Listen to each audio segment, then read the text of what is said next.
Pagkuda po. So ngayon po, we're very blessed dahil meron po tayong bisita na kung saan ay is a very famous po siya dati sa San Malo. Okay. Okay, at talagang he was anointed by God to succeed in business. Talaga pong siya po yung nag-pioneer ng masarap na manok. Okay. Okay, so I'm really very proud na talagang binless sila ng Panginoon ng todo-todo, and now ay natagpuan po niya na yung blessing po pala ay hindi lamang po para sa kanya kundi bless din po sa iba. Kaya po nag-start po siya ng kanya pong ministry sa Nueva Ecija, no, Pastor? Okay, nag-start po siya ng ministry sa Nueva Ecija dahil gusto rin niya po yung i-share, hindi lamang po yung kanya pong blessing, kundi rin po yung kanya pong mga knowledge na natanggap po niya sa Panginoon. Amen? So, let's invite Pastor Ricky. Okay, praise God. So, invite po natin si Pastor Ricky. Pastor, dito ka. Ayan, huwag ka mahiya. Okay, magkamukha naman tayo eh. Okay, amen. Hallelujah, praise God. Alam niyo po, nakakatuwa po. Sa church po noon, pagka merong pumasok na, alam niyo walang buhok, okay? Nagbubulungan yung mga tao, sabi niya, ay naku, gangster yan, gangster yan. Okay, pero ngayon hindi. Pagka meron po pumasok na katulad po ng aming pong hairstyle, ay pastor yan. Hallelujah, kaya, amen. Kaya ako po natutuwa dahil siya ginagamit na rin po ng Panginoon. Okay? So, Pastor, dear Pastor Ricky, we honor you as a servant of God. This is our seed faith for your church and ministry. We declare extremely multiplying fruitfulness in Jesus' name. Maraming salamat, Pastor, sa inyo po.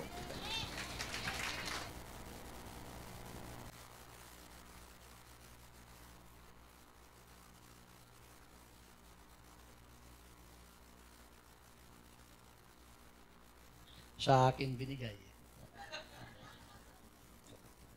Sige nga po, bigyan natin ng masigabong palakpak ang Panginoon.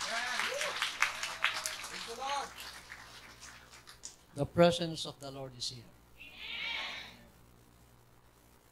From the door, I feel it. Pagpasok ko pa lang, ibang-iba yung pakiramdam ko. And your pastor is not strangers for me. At saka kanyang may bahay. Ate Pastor Alay. Kuya Pastor Bong.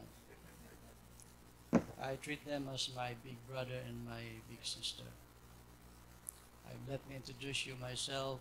My name is Ricky Asuncion, and my wife, can you stand please? Michelle.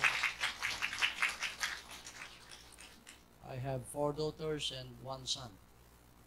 I have 1 son-in-law, and I have 2 grandchildren.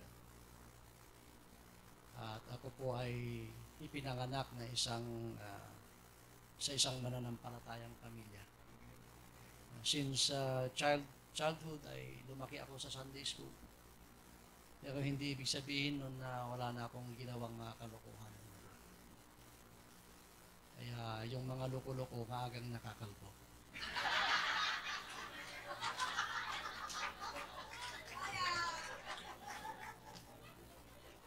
There are 3 gentlemen that very handsome tonight in here.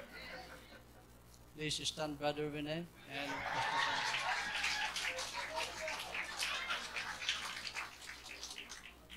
But Pastor Bong is the most handsome. I remember before, nung magkakasama po kami doon sa church sa kabina, hindi pa ako kalbo noon. Pero aminado na ako, na doon din ako pupunta.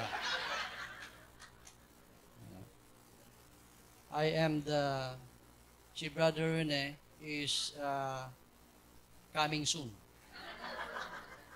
I am the next picture. He is the now showing.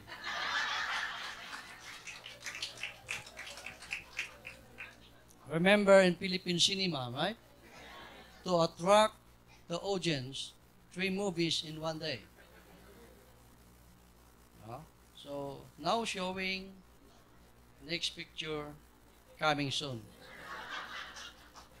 So, stop yourself laughing at us. Maybe you will be the next target of the producer.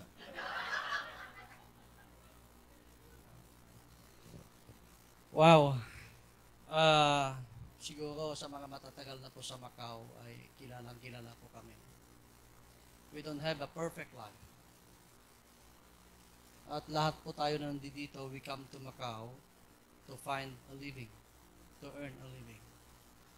But because of great love of the Lord, hindi lang natin nahanap yung ikabubuhay natin. Natagpuan natin ang Panginoon dito sa iyo. Amen. Yun lang naman po yung balak natin noon. Magtrabaho sa Macau, pagbigyan ng magandang kinabukasan yung ating pamilya. Pero maraming ginawang mabubuting bagay ang Panginoon sa buhay natin dito. The song said, the evidence is clear. If the evidence is not clear, we are not here. Hindi po ba ebidensya yung presensya natin ngayon, mga kapatid? At hindi accident na si Pastor Bong ay naging pastor. At ako din ay sa kasalukuyan, baliktad yung ginawa ng Lord sa akin. Pinag-open niya ako ng church in Caranglan, Nueva Ecija. This is the mountain region of Nueva Ecija,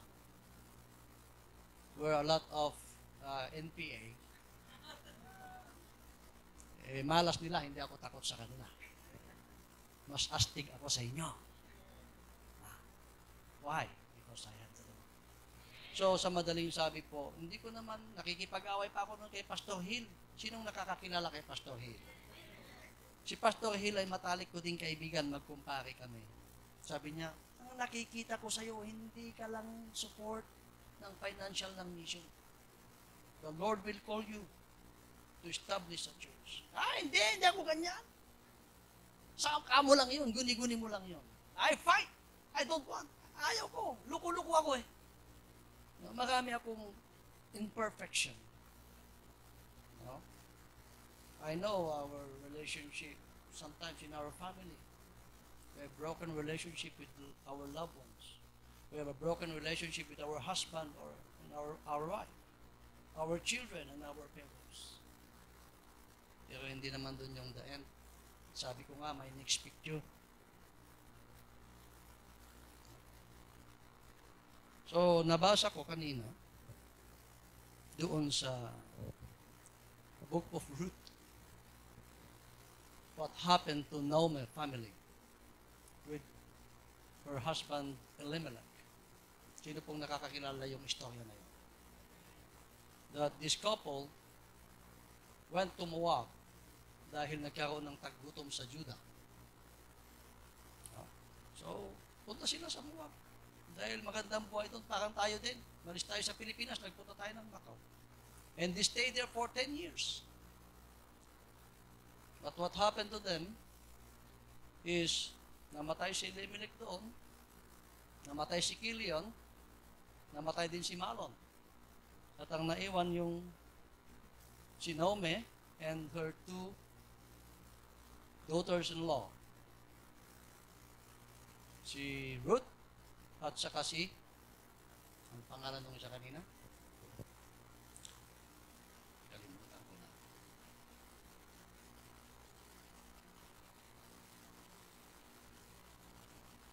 So, sa madaling sabi, ay maraming failure ang dumating sa buhay ni Naomi. Na isama pati sa kapalaran niya yung kanyang dalawang manugang. Sabi ni Naomi, wala na, babalik na lang ako sa Huda. Dahil nabalitaan ni Naomi na pinagpala ng Diyos ang kanyang bayan. So sabi niya sa kanyang dalawang manugang, maiwan na kayo dito. Ayaw kong masali kayo sa kapighatian na dulot sa akin ng Panginoon. Pero sabi ng kanyang dalawang manugang, hindi ka namin iwanan, sasali kami sa inyo. Hindi na. Kasi kahit magkaanak ako ngayon, mahihintay niyo pa ba siyang lumaki para inyong mapapangasawa? Now, sa Israel, pagka namatay ka ng asawa at may kapatid na lalaki yung asawa mo, pwede mo yun magiging asawa. And he will bear a son sa kapatid na namatay. Ganun ang ng Israel. No? Pero sabi nung sa anak, bumalik na kayo sa inyong mga magulang. So yung isang manugang, say goodbye, kiss, and say goodbye. But this Ruth, she remained with her mother-in-law. Paparusahan ako ng Diyos kung iiwanan kita. Very strong words. Very strong words. Paparusahan ako ng Diyos kung iiwanan kita. Kung saan ka mamamatay, doon ako mamamatay. Kung saan ka ililibing, doon ako ililibing. Your people will be my people, and your God will be my God. Now, tayo pong lahat dito sa Macau, we had the same situation. If we like it or not, darating ang panahon, mga kapatid, we will go back. We will return home. We will return home. Ako man din, ayaw ko nun eh. Anong gagawin ko sa Pilipinas? Ang hirap ng buhay. Dami ko ng ipon sa Macau. No? I have millions of pataka, gano'n, no? But hindi ko maintindihan yung feelings ko na parang pinapaso ako dito sa Macau. And my heart is in the Philippines. Na yung puso ko wala na dito sa Macau. Nandun na sa Philippines. So sa madaling sabi, umuwi po kami sa Pilipinas. I don't care kung anong mangyayari sa business dito. Pero ang Panginoon is very faithful. Dumating ang COVID. Nagsara ito, isa. Yung kainan nagsara, yung salon nagsara. I'm very happy. Ayos, wala na akong babalikan sa. Yeah, to tell you the truth. Me and my wife, hindi kami nalungkot. Nagpasalamat kami magkasama. We are very faithful in our tithes. Since 1998. Month of April 1998, nung ipinanganak yung panganay naming anak, doon kaming nagtapat sa Panginoon, nag-usap kami magkasama. This is, Isabel is the evidence, si Yayang. She is the evidence of our faithfulness to the Lord in terms of tithes and offering. Ang hirap. Ang sahod ko lang noon, 4,250 a month. Security guard sa hotel. Yung asawa ko walang trabaho, ako lamang po. So sa madaling sabi, para hindi ako mahirapang magkwenta, ang binigay ko, 420 ang aking tithes. No? So, dumating na ngayon, katapusan. Ako pinangako ko kay Lord eh. Hindi ko yata ibibigay. Sabi ko sa asawa ko. Titignan ko yung anak ko, malakas dumidi. Pag dumidi yung anak ko, sabay palit ng diaper. That's the collapse of the economy, 1998. Ang hirap ng buhay dito sa Macau. The Asian currency crisis was hit, even Singapore, all over Asia.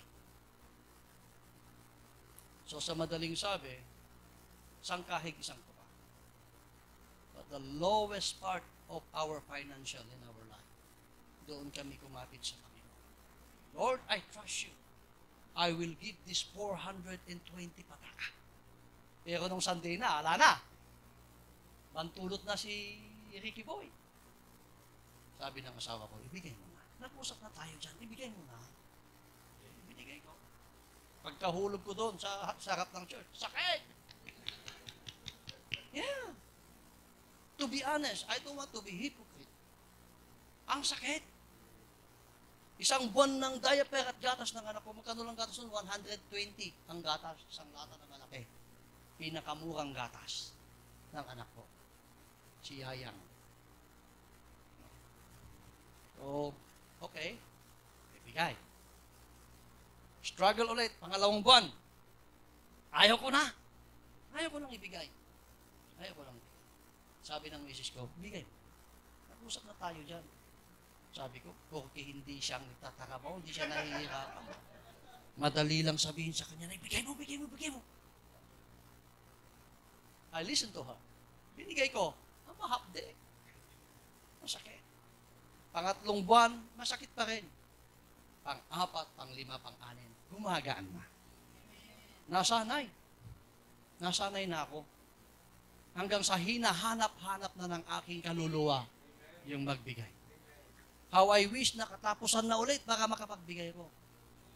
And when we moved to the Philippines, alam niyo po yung church namin kung gaano kalayo yung church na pinatayo natin mula sa bahay ko. 1.5 hour drive. I have my own car. Ang gaganda yung kotse ko doon. Yeah, pinagpala ko ng Diyos. Mamimili ako kung anong sasakyan, anong klaseng sasakyan ang sasakyan ko sa Sunday. No? So sa madaling sabi, the Lord direct our life. Not only in financial, but also in, the most important is the spiritual. So the evidence, you cannot hide the evidence. We cannot hide God's evidence. Why? We are not blind. Sabihin mo sa katabi mo, we are not blind. I have so many things to say, pero next time na lang po, Pastor. Kasi ayaw kong agawan yung message of the Lord for tonight. But I hope next time. No? Pero sa madaling sabi po, mga kapatid, hindi dahil sa ginawa kong mabuti kaya pinagpala tayo ng Diyos. It's only by the grace of God that He pour out blessing so much that there's no room enough for it. Why? There is a challenge. Basta-basta bang sabihin ng Diyos na, subukin mo ako sa bagay na ito nang hindi ko bubuksan ng durong awan ng langit at bubuso sa iyong pagpapala na walang makaka-contain. No one can contain. We cannot outgive God. So ngayon po, iisa na lamang po yung business namin dito sa Macau. Yung gupitan na lang. Kaya hindi humahaba yung buko. Mayroon kaming sariling salon. Amen? No? So, the Lord is so great. When we follow the Lord, kahit saan kanya dalhin, susunod at susunod sa iyo ang pagpapala ng Diyos. Why? Filipinos are everywhere. Parang tatak na yata nating Pilipino ang pagiging Christian. Ano po? So I'm not ashamed to be a Filipino. I'm not ashamed. No? Ano po? Alam niyo po ba kung bakit andito tayo sa Macau? We are the light of Macau. Yeah. Kaya be proud na tayo ay nandito sa Macau. Dahil kung walang mga Christian sa Macau, matutulad ang Macau sa Sodom and Gomorrah. Because of the righteous, no?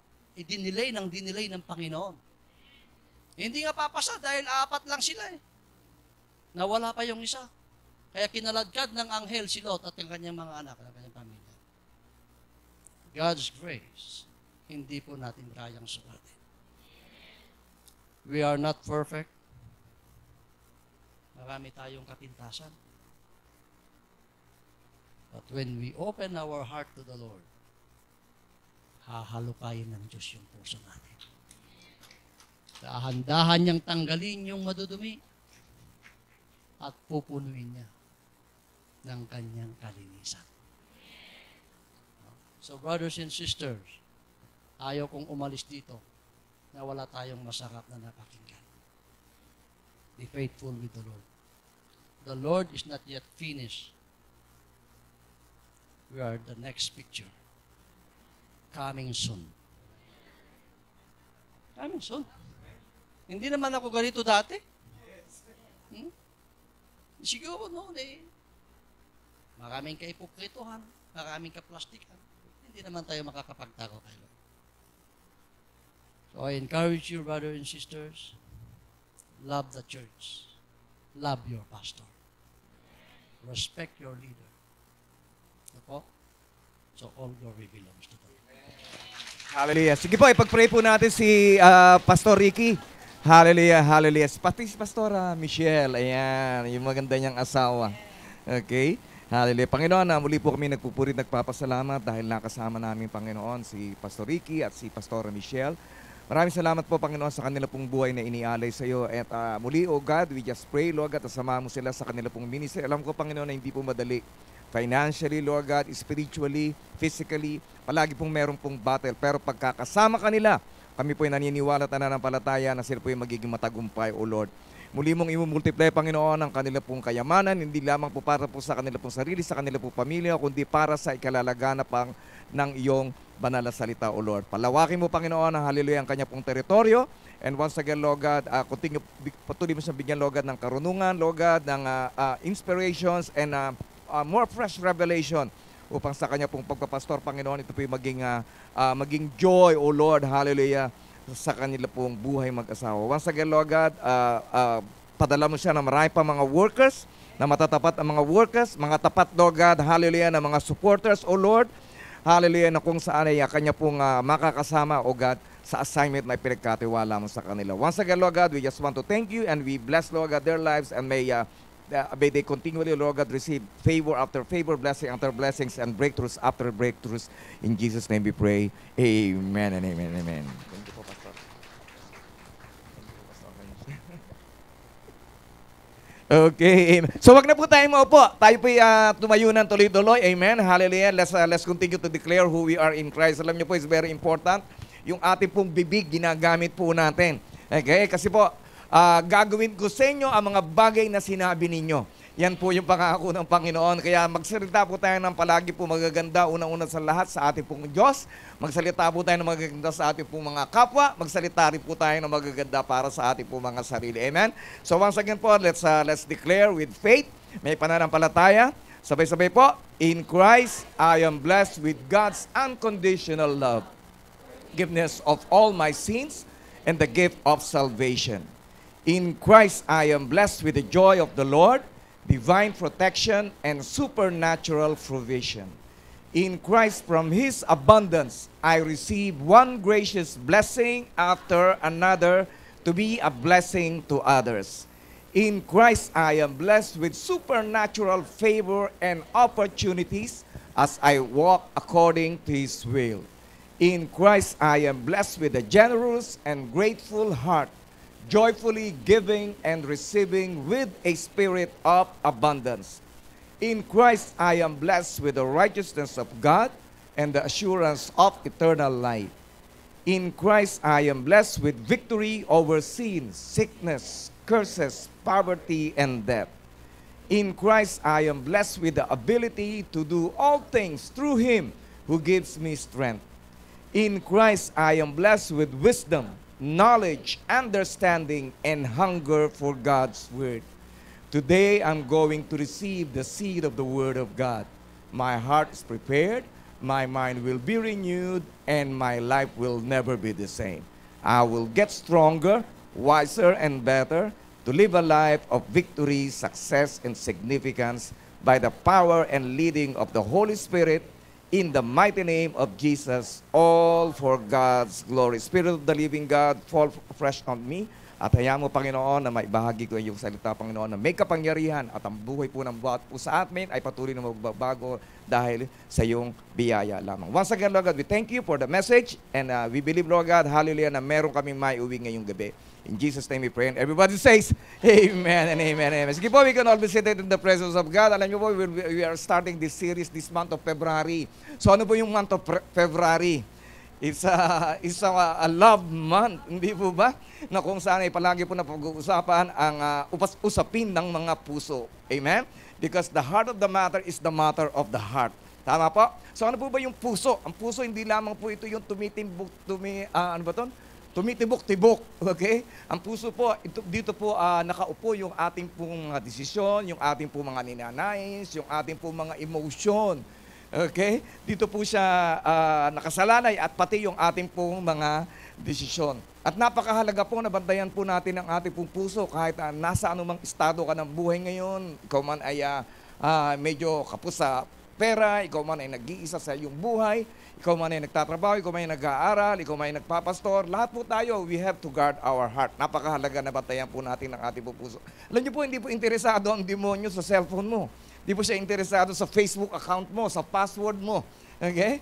Hallelujah. Interesado po siya na kunin ang ating pong atensyon. Kasi pag nakuha niya ang iyong atensyon, ay makukuha na niya ang iyong puso. At pagka nakuha na niya ang iyong puso, ay makukuha ka na niya. Kaya po, napakahalaga na bantayan po natin ang ating puso. Sabi mo sa katabi mo, bantayan mo ang puso mo, oy. Okay? So, ayan po yung ating po pag-uusapan sa gabing ito, guard your heart. Amen? So, guard your heart against what? Against the lies of the enemy. Bantayan po natin ang ating po puso sa kasinungalingan ng demonyo. Na alam demonyo, sinungaling po yan. At pagka siya nagsisinungaling, minsan ay parang totoo na. Okay? Kaya po dapat ay maging malalim pa po tayo sa pag-aaral sa salita po ng Diyos. At bantayan po natin ang ating pong puso sa, sa idolatry. So, paggawa po ng mga Diyos-Diyosan, ang Diyos-Diyosan po, hindi lamang po yung mga imahe na ating po tinatayo, hindi lamang po yung mga picture na inilalagay po natin sa ating pong wallet nung tayo po hindi nakakakilala. Ang idolo po ay maaari po ang ating pong trabaho. Na kung sana wala ka ng panahon mag-church, dahil sabi mo, katwira mo palagi, ay may trabaho ako. Pero nung wala kang trabaho, palagi ka nasa church. Sabi sa atin mo, sabi ko na nga, pag-uusapan ngayong gabi kita. Okay? Amen? Guard your heart against greed. Alam niyo ba, bakit po tayo nagbibigay ng offering? Para bantayan po tayo sa ating po pagiging sakim, sa pagiging selfish. Yung palaging pangangailangan na lamang natin ang ating pong iniisip. Okay? Hindi po kailangan ng Diyos ang pera po ninyo. Okay? Sa Kanya galing yan eh. Okay? Kaya nga po palagi pong ipinipreach palagi. Alam niyo po, offering is not for God. The offering is for you. Para sa buhay mo yan. Okay? Nakarinig niyo yung patotoo ni Pastor Ricky, hindi po ba mahirap po sa simula? It's the same thing with us. Ako po naranasan ko pong maging tapat at hindi po maging tapat sa akin pong pagtatides. Pero sinasabi ko po sa inyo, mas maigi na kayo po yung maging tapat sa inyo pong pagbibigay. Amen? Mas lalong gaganda ang buhay ninyo, mas lalo kayong magiging masaya, mas lalo kayong magiging mukhang bata. Amen? Hallelujah, praise God. Iba pagka mukhang bata, pinag-uusapan, tuwan-tuwa. Amen? Amen. So guard your heart against envy, inggit. Okay? Kaya kung meron mga umasenso, nakikita nyo, nagbe-bless na, sabihin mo palagi sa sarili mo, nauna lang sila, kasunod na ako. Amen. Sabihin mo sa katabi mo, nauna lang sila, kasunod na ako. Okay? And then, nabantayan po natin ang ating pong puso sa hate. Alam nyo po, marami po mga bagay, marami po mga tao na minsan ay sasabihan ka ng mga hindi magagandang bagay. O minsan na hindi ka papansinin. Okay, pagka hindi ka pinapansin, wag mo na lang din silang pansinin. Amen. Hallelujah. Praise God. So, hindi po ikaw ang problema nila. Meron po silang problema sa sarili po nila. Okay? Kaya ipag-pray na lamang po natin sila. Let's also guard our heart from pride sa pagiging mataas. Alam niyo po, isa po yan sa binabantayan ko po sa akin po sarili. Of course, when you already reach a certain level of prosperity, pagpalagay na po natin na talagang binless ka na ng Panginoon. Of course, ang tendency po noon ay maging pride ka, maging proud ka. Maging arrogante ka, maging mayabang ka, o kaya ay maging tamad ka na sa gawain ng Panginoon. Parang, kasi hindi mo na kailangan eh. Di po ba? Binless ka na ng Panginoon, kaya it's very important for us to guard our hearts against pride. Di po ba? Kaya po tayo, we continually humble ourselves. Palagi po natin, tinuturo po natin yan, na tayo po ay palaging matuto magpakumbaba. Bakit po?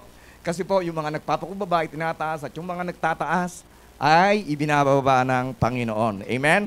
Hallelujah. Kaya habang maliit pa lang yung ating pong hawak, tayo po ay patuloy na manatili sa espiritu ng pagpapakumbaba. Amen? Hallelujah. Praise God. Para hindi ka ibaba ng Panginoon. Alam niyo po, ang tao pagka ibinaba ka, pwede ka pang umahon. Pero pagka ang Diyos ibinaba ka, mahirap ka na makaahon. Amen. At maaari ko sabihin na imposible. And then, guard our heart against anger. Okay? Kaya huwag na tayo masyadong madaling magagalitin. Okay? Kaya sabihin mo sa katabi mo, huwag ka na madaling magalit. Okay? Amen? Hallelujah. Kaya po, it's very important for us to guard our heart. In the book of Proverbs, sabi po sa Proverbs 4:20, sabay-sabay po nating basahin, My child, pay attention to what I say, listen carefully to my words. Alam niyo po ba, the new currency of our generation is about attention. Okay? Ang dahil po yumayaman dahil marami po sila nakukuhang atensyon. Sa YouTube, di po ba, pagka nagkaroon ka na ng 3.5 million views, di po ba, 3.5 subscriber, mayaman ka na. Di ba? Yan po yung currency po ngayon. So, ganyan po, i-focus po natin ang ating pong attention sa mga bagay na patungkol po sa Diyos. I-focus po natin ang ating pong attention sa ating pong kalusugan. Wala pong problema yun. I-focus po natin ang ating pong attention sa ating pong spiritual growth. I-focus po natin ang ating pong attention sa ating pong mga relationships. Okay? Dapat po, ang relationship po natin, patuloy po nating improve relationship po natin sa ating pong mga asawa, sa ating pong mga anak, sa bawat isa. Okay, yung katabi mo, ayan, improve mo yung relationship mo dyan. Okay, nag-iisa lang yan, unique yan. Okay, amen. Kaya, kahit minsan nakakainis yan, pero mabait talaga yan. Okay, di lang nagpapahalata sa'yo. Okay, amen. So, let's focus our attention on God's word, sa salita po ng Diyos. Sabi nga dito, listen carefully to my words. Ibig sabihin, mag-pay attention po tayo. Pag kami sinasabi sa iyo ang Diyos, gawin mo na. Okay? Kasi wala ka namang magagawa eh. Okay? Siya rin yung masusunod eh. Okay? Kung hindi ka susunod, ikaw lamang yung nagbibigay ng sakit ng ulo sa sarili mo. Okay? So alam niyo po, wala na po kayo ibang bagay na po pwede pong ma-improve ang inyong pong buhay kung hindi mag-pay attention kayo sa sinasabi po ng Diyos. Amen? Hallelujah. Focus, continue to listen to the Word of God. Di po ba? So, ano pong gagawin po natin? Let's continue to prioritize listening to God's Word. Makinig lamang po tayo na makinig. Bakit po? Because faith cometh by hearing and hearing and hearing and hearing and hearing the Word of God. Okay? Doon lamang po pumapasok ang ating po pananampalataya. At pagka pinasok na ng pananampalataya ang puso mo, ano nyo po mga kapatid, nothing will be impossible unto you. Yung mga bagay na hindi mo kayang gawin, nagagawa mo na ng madali. Yung mga lugar na hindi mo pa pupuntahan, mapupuntahan mo rin. Amen? Yung mga bagay na hindi mo pa nahawakan sa iyong kamay, ay mahahawakan mo dahil sa laki ng pananampalataya mo. Amen? Hallelujah. Yung mga bagay na hindi mo na ibibigay noon, ay maibibigay mo na. Kasi lumaki na yung pananampalataya mo eh. Di ba? Noon lang, sapman lang, parang hirap na hirap ka. Di ba? Sapman na lang. Okay? Di ba? Pero ngayon, hindi na. You can give thousands, you can give hundreds. Okay? Bakit? Kasi alam mo na pagka nagbigay ka ng mas marami ang matatanggap mo. Amen? The more you give, the more you will receive. Hindi po ba? We cannot outgive God. Hindi po natin po pwede malagpasan ang binibigay ng Panginoon sa bawat ng binibigay po natin po sa Kanya. Okay? Amen? Kaya po yun po yung aking pong palaging pananampalataya that every year I will be increasing my giving. Okay? So, hindi naman po sa pagmamayabang, but God has given me so much, hindi po ba? I told you, 2 years ago, I gave 65,000. 2022, last year, I gave 82,000. And I'm targeting this year, I'll be giving 100,000. Amen. Hallelujah. Praise God. So sinabi ko na para po ma-pressure ako. Okay? At palagi kong maalala na ito yung covenant ko sa aking Panginoon. Amen. At pagka binigyan kayo ng ganung kalaking halaga ng Panginoon, ano ibig sabihin po nun? I-times nyo ng 10. So ibig sabihin, binless ka ng ganung kalaki ng Panginoon. Amen. Hallelujah. Kaya sabihin mo sa katabi mo, ibahin mo na yung isip mo. Okay. Amen. Pagka in-increase mo yung giving mo, ibig sabihin, i-increase din ni Lord yung income mo. Di ba? Ganun lang po kasimple yun. Di po ba? Kaya po napakahalaga na dapat ay yung mindset po natin ay binabago po natin. And then, next verse po, sabi po ito, don't lose sight of them. Huwag po nating ihiwalay yung ating paningin sa salita po ng Diyos. Okay? Yung cellphone mo, huwag puro Facebook lang.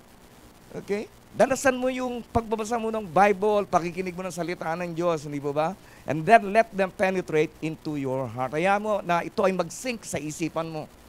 Okay? Kasi po, pagka naitanim na yan, wala na pong maaaring makahugot niyan. Okay? Amen. At higit pa sa lahat, pagka meron kang pinagdadaanan, meron kang huhugutin. Okay? Hugot, kapatid, hugot. Okay? Hindi ba? Okay, kaya po it's very important. Parang ano lang yan parang cellphone mo lang yan, hindi nawawala sa paningin mo. Okay? Palagi mong bantay, kahit natutulog ka, hindi ba? Nandito sa ulunan mo. Okay? And then, para pong sa mga magulang, ang mga bata po ay meron po yung isipan na para pong esponja. Na lahat ng sinasabi mo dyan na-absorb. Dapat po ganun din po ang ating po maging isipan. Maging parang esponja sa salita po ng Diyos para nasisipin niya ang lahat-lahat ng kanyang mga salita. Amen? At higit sa lahat, of course, ano po mangyayari pag naging parang sponge ang inyo pong isipan, nape-penetrate ang salita po ng Diyos, ang buhay po ninyo ay hindi na po magiging katulad ng dati. Amen? Magiging mapanalanginin ka na, magiging mabait ka na, lalo ka pang babait. Amen. Hallelujah. At ang buhay mo ay patuloy na iaangat ng Panginoon. Amen. Ang nais lamang ng Panginoon, unang-una sa lahat ay mabago ang ating pong puso.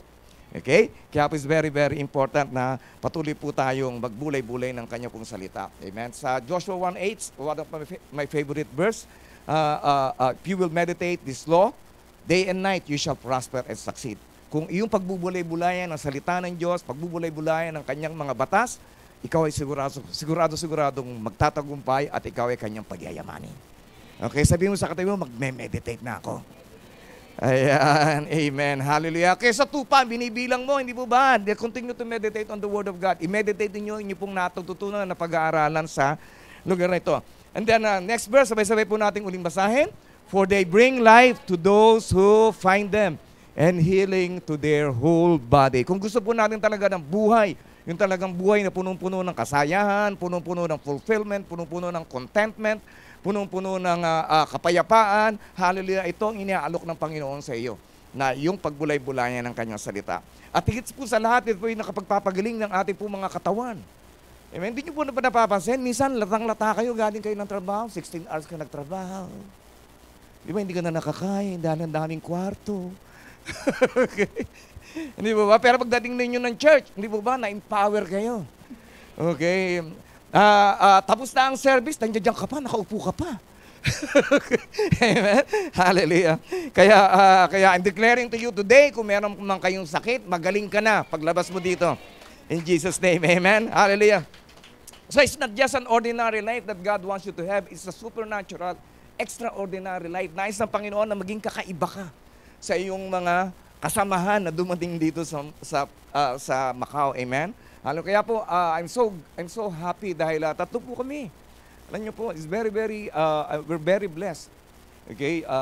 That God have elevated our life na itinaas ng Panginoon ang aming pong pamumuhay.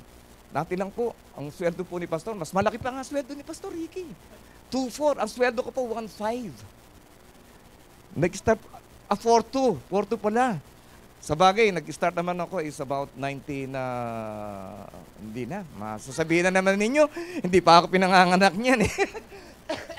Okay, amen, hallelujah. So, ibig ko sabihin mga kapatid, God can do miracles, God can do extraordinary things in your life pagka siya ay pagkakatiwalaan mo lamang. Amen? Hallelujah, praise God. Sunod lamang po tayo, sunod po sa Kanya.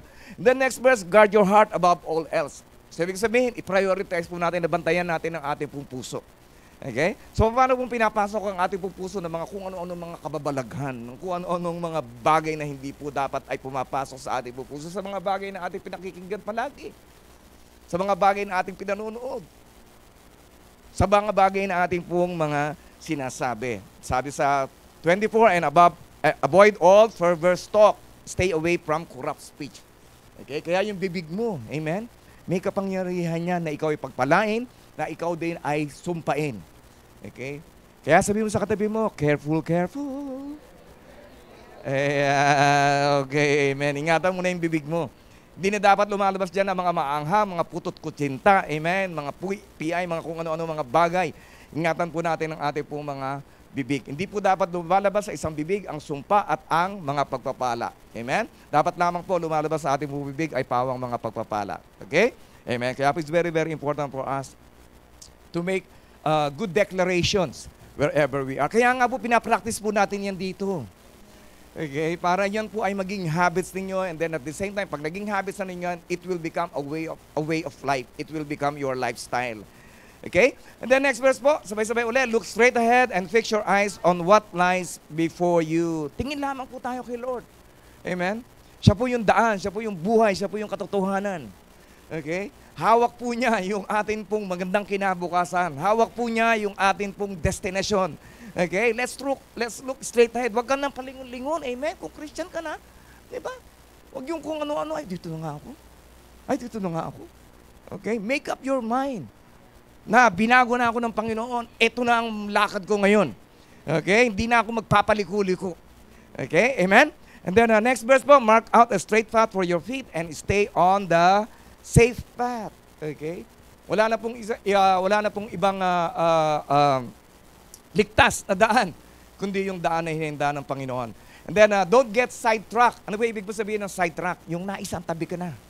Okay? Alam niyo po, how can we get sidetracked if we don't create boundaries in our life? Yung lahat sa'yo pwede. No. Dapat po tandaan po natin na meron po tayong mga bagay na hindi na po dapat na iniisip, meron po tayong mga bagay na hindi na po dapat natin sinasabi, meron na po tayong mga bagay na hindi na po natin dapat na ginagawa. Okay? Bakit? Bagong nilalang ka na eh. Parang hindi ka naniniwala ah. Sabi mo nga tayo, bagong nilalang ka na. Amen. Hallelujah. Praise God. Amen. Kahit na ganyan pa rin na itsura niyang bagong nilalang na yan. Okay. Amen. Hallelujah. Di ba yung katabi mo, gumanda na ang kilay ngayon? Okay. So ano po yung lesson po natin? Okay? So we have, gusto ko lamang pong maiuwi ninyo ito. Ano po? Sabi ito, guarding your heart protects you from sicknesses and diseases. Totoo ba yun? Na pagka binantayan natin ang ating pong puso ay gumagaling po tayo sa ating pong mga sakit at karamdaman. Okay, alam niyo po, pagka puno-puno ka ng takot, ano po nangyayari sa inyo? Nagkakaroon ka ng insomnia. Di ba? Pagka ikaw ay palaging stress, ano nangyayari sa'yo? Nagkaka-high blood pressure ka. Tama po? So it's very important for us na palagi po natin bantayan ang ating pong sarili sa anumang mga bagay na pumapasok sa ating pong isipan. Amen? Hallelujah. Alam niyo po ba that last na Thursday, I think last Wednesday sinabi ko po, ang Macau po is one of the highest suicide rate in the whole world. Okay, so ano pong nangyari? Hindi po nabantayan ang kanila pong puso. Pinasok po sila ng spirit of heaviness, kabigatan, depression. Di lamang po ito nagdudulot ng sakit, nagdudulot din po ng kamatayan. Kaya napakahalaga that we should be guarding our heart. Bantayan po natin ang ating pong puso. Okay? Marami na nga po dito sa church na to, hindi po ba? Marami po noon na bago po sila nagpunta sa church dito, nagplano na mag-suicide. Yung isa gusto na magbigti, pero buti na lang, sinulid lang ang kanyang nakita. Okay? At hindi natuloy yung kanyang pagbibigti. Okay? Amen. Yung isa naman gustong tumalon. Mabuti na lang nalula. At hindi na tinuloy. Okay? Kaya po napakahalaga that we should guard our heart. At mapabantayan lamang po natin yan kung tayo po'y patuloy na magbubulay-bulay ng salita po ng Diyos. Amen? Hallelujah. Kaya sabihin mo sa katabi mo, ang puso mo, bantayan mo. Okay, amen. Hallelujah. And then guard your heart. Okay? Guarding your heart will lead you to a better life. Sino po dito yung gusto ninyo mabuti ang inyo pong buhay? Parang kalahati lang okay? Sino po dito yung gusto ninyo gumanda pa ang inyo pong buhay? Amen. And I declare na lahat ng inyong pananampalataya ay pinakinggan ng Panginoon. Nakita ni Lord ang inyong pong faith. At ang buhay po ninyo ay hindi na po magiging katulad ng dati. Kayo ay iaangat ng Panginoon, aasenso kayo, hallelujah, makakaipon na kayo, makakabayad na kayo ng inyong mga utang. In Jesus' name, amen. Hallelujah. Praise God. So napakahalaga po that we should guard our heart. Okay? Alam niyo po, kung maganda po ang inyong pinapasok sa inyong pong puso, maganda rin po ang magiging outcome ng inyong pong buhay. What you sow is what you will reap. Kung puro basura ang pinapasok mo sa isipan mo, away ni Duterte at away ni BBM. Okay? Amen. Hallelujah. Rape dito, rape doon, patayan dito, gera doon, gera dito. Kung yun po palagi ang magiging laman ng inyong pong isipan, ay hindi po magaganda ang inyong pong buhay. Amen. So pasukan po natin ang mga magagandang balita ng salita po ng Diyos. Amen. I-meditate po natin yung Deuteronomy 8:18. Diba? God has given me the power to create wealth. Diba ba? That I am blessed to become a blessing. That I am well, that I am wise, I am wealthy. Meditate po natin yung mga bagay na yan. Amen? At hindi po kayo magsisisi. One day, magugulat na lang kayo na ang buhay ninyo ay nabago na dahil sa inyo pong mga ginagawang pagbubulay-bulay ng salita po ng Diyos. Amen? Hallelujah. Sige, palakpakan na si Lord. Hallelujah. Sabi mo sa katabi mo, magbabago ka na. Ayan. Amen. Di ba ba? Okay. So yung asawa mo, yan ang palaging prayer, magbago ka eh. Di ba? Amen. Okay? So, number 3 po, guard your heart from negative influences and temptations. Okay? Bantayan po natin ang ating pupuso sa mga nega-nega. Okay? Umiwas ka na doon sa mga dati mong mga kasama na kung saan ay ibinababa ka. O kaya wala namang naikukontribute sa pananampalataya mo. Stay away from toxic relationships. Okay? Amen? Hallelujah. Kaya yung ano po natin, kaya yung katabi mo, samahan mo lang palagi, mabait yan. Okay? Amen? Hallelujah. Di mo ba mabait yan? Ba't parang ako maniwala? Okay? Di mo ba? So, guard your heart from negative influences and temptations. Sa Macau po, napakarami po mga tukso. Okay? At ano po yung unang tukso na maratanggap po ninyo? Huwag ka na mag-church. Trabaho ng kaaway yun. You must be wise. Mag-isip-isip ka. Okay? Amen. Dahil dito lamang po, sa church lamang po kung saan dadaloy ang kanyang biyaya at ang kanyang pagpapala. Amen. Lahat po ng mga businesses na yan ay magsasara. But in eternity, ang church po ay mananatili. Mananatili. Mananatili. Mananatili. Amen. Kaya po it's very, very important for us to come to the church. Okay? Hallelujah. Praise God. Kung saan nandoon ang presensya ng Panginoon. And then lastly, guard your heart by paying attention to God's word. Okay? Kung nagpunta ka sa church, huwag ka nang tutulog-tulog. Magkape ka. May kape dyan. Okay? Di ba dapat maging gising tayo? O kaya nakatingin ka nga naman sa akin dito, nag-iisip ka naman, ano kayang kakainin ko mamaya? Yung nilabang ko kanina, humid. Baka mamaya hindi matuyo yun. Susuot ko pa naman bukas yun. Amen? Di ba ba? So, pay attention to God's word. Okay? Amen? Hallelujah. Kaya po, it's very, very important dahil ang puso ninyo, yan ang buhay ninyo. Okay? Wala na pong ibang makakapag-gwardya po yan. Hindi ko po kayang gwardya ng puso ninyo. Yung katabi mo, hindi kayang gwardya ng puso mo. Yung magulang mo, hindi kayang gwardya ng puso mo. Yung nagmamahal sa'yo, hindi kayang gwardya ng puso mo. Tanging ikaw lamang makapag-gwardya ng puso mo. Amen. Hallelujah. Kaya sabihin mo sa katabi mo, babantayan ko na ang puso ko ngayon. Hallelujah. Sige po, let's all stand up. Tayo po natin tumayo. Hallelujah. Tayo po magkasalamat sa Panginoon. Panginoon, maraming salamat o Diyos sa inyong mensahe. Maraming salamat sa iyong banal na santong Espiritu. Maraming salamat, Panginoon, sa panibagong kapahayagan na kinakailangan po namin magbantay ng aming pong puso, O Lord. And Lord, we just pray, hallelujah, that as we surrender our hearts unto you, Lord, tutulungan mo kami, Panginoon. Palagi mo kami paalalahanan upang hindi po pasukin ng pagmamalaki, upang hindi po pasukin ng kasinungalingan ng demonyo, hindi po upang pasukin, Panginoon, hallelujah, ng galit, ng muhi, ng inggit, ng selos, O Lord, or comparing ourselves unto others, Panginoon. Hallelujah. We want, Lord God, our hearts, Lord God, to be clean before Thy sight, O Lord. Nais po namin na palagi po maging dalisay ang aming pong puso upang ito ay mataniman ng mayaman at mapagpala mong salita. Once again, Lord God, we just want to thank you. Thank you. Hallelujah. And tonight, O God, as we worship you, may you work behind the scene. Continue, Lord God, to cleanse us, our heart. In Jesus' name.